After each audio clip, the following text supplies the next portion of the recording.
Thank you, Bart. I'm finally at peace. You know Ned remarried. He what? As a very broad and ethereal idea, fictional characters are immortal. They live on in the medium in which they were made or in the hearts of critics, fans, and the pop culture monolith. In a much less abstract way, fictional characters can be and are often killed off mercilessly. Oh my God! They killed Kenny! If you follow The Simpsons for any decent stretch of time, you've likely noticed the passing of many beloved characters. Amongst all those story-based deaths, one has remained wildly contentious and memorable. What could have been a heartfelt and moving goodbye became one of the most spiteful and brutal character exits in TV history. Don't you usually laugh at everything? Yeah. Yes, I do. Making her first appearance in the 6th episode of Season 2, Dead Pudding Society, Maude Flanders was the devout, soft-spoken wife of Ned Flanders and the matriarch of what appeared to be The Simpsons' antithesis, the Flanders family. Her gentle and calm demeanor made for hilarious and patronizing line deliveries that felt genuinely cutting. Oh, that's right. I was at Bible camp. I was learning how to be more judgmental. Along with their children, Rod and Todd, she completed a family that felt too perfect, too devout, and frankly, too self-righteous. While The Simpsons themselves were intended as a dirty mirror for the audience, Maude and company felt like the deliberate takedown of an ideal perfection.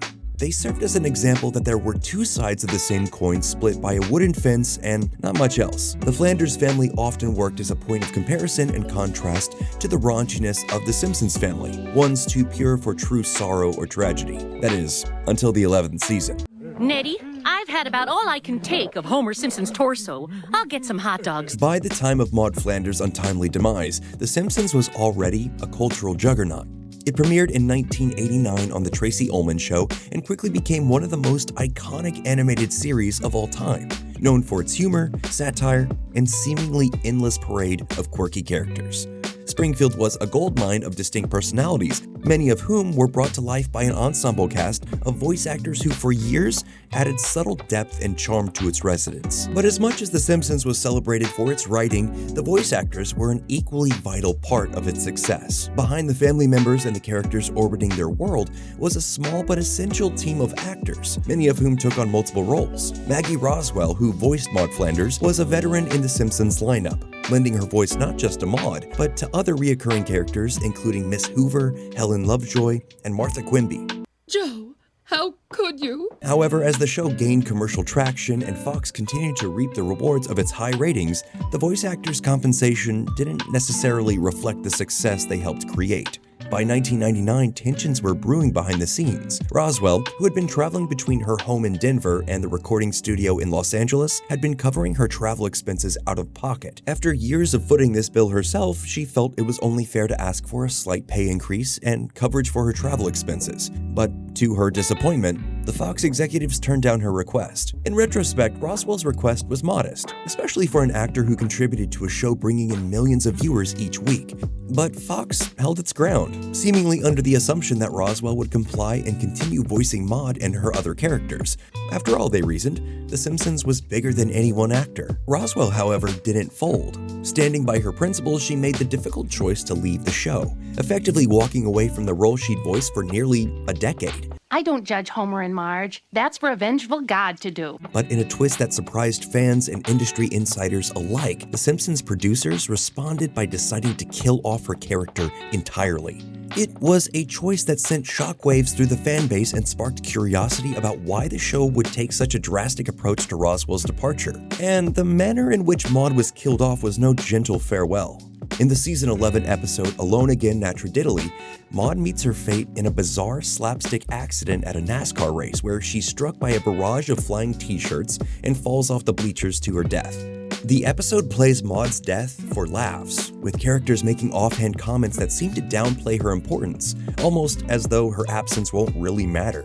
Yarr. The handling of her death and the entire episode felt like an inside joke directed at Roswell herself. The funeral scene features a eulogy from Reverend Lovejoy that genuinely shouts how forgettable and inconsequential she was to the show's dynamic. To fans in the show, it seemed like a harsh and very public response to Roswell's pay dispute, a sentiment that didn't go unnoticed. Whether you noticed her or not, Maude was always there. And we thought she always would be. So what was the real reason for Fox's rigidity in negotiations with Roswell? Was the network genuinely unable to afford her requested raise in travel coverage? It seems unlikely. By this point, The Simpsons was a proven moneymaker, and the budget certainly had room to accommodate a slight bump in pay for one of its cast members. You could argue that this incident was less about Roswell's financial demands and more about setting a precedent. In a TV landscape where even minor concessions could set a precedent for other actors to negotiate higher pay, Fox may have viewed Roswell's request as a slippery slope, a signal to other cast members that pay increases were on the table. For the executives, Maude's death was as much of a message as it was a plot decision. Killing her off, a character tied to one of Springfield's most iconic families, seemed to underscore the idea that no one was indispensable, and the fact that her death was played for laughs made it even more pointed. It sent a signal that The Simpsons would keep its humor intact, even if it meant sacrificing beloved characters in the process. Could this get any worse?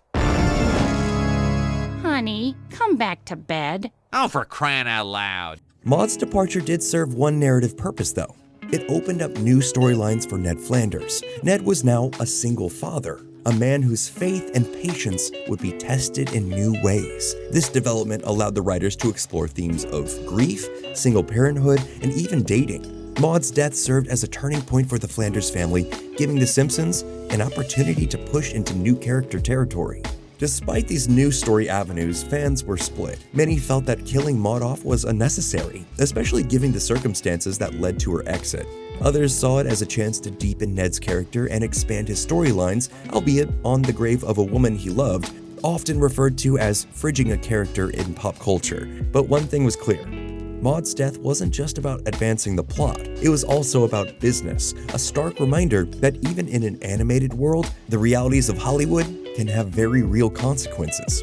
In a surprising twist, Roswell did eventually return to The Simpsons, but it wasn't without some changes. Maude, you still look as pretty as the day I buried you.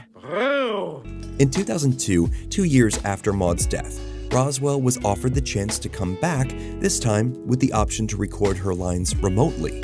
This concession allowed her to avoid the travel expenses that had been a sticking point in her original contract negotiations. She returned to voice the other characters she had left behind, and she even reprised Maude in flashbacks and ghostly appearances. While Roswell's return was something of a victory, it left fans and industry insiders wondering, why couldn't Fox have made these accommodations in the first place? By allowing her to record remotely, Fox finally granted Roswell the flexibility she had sought all along.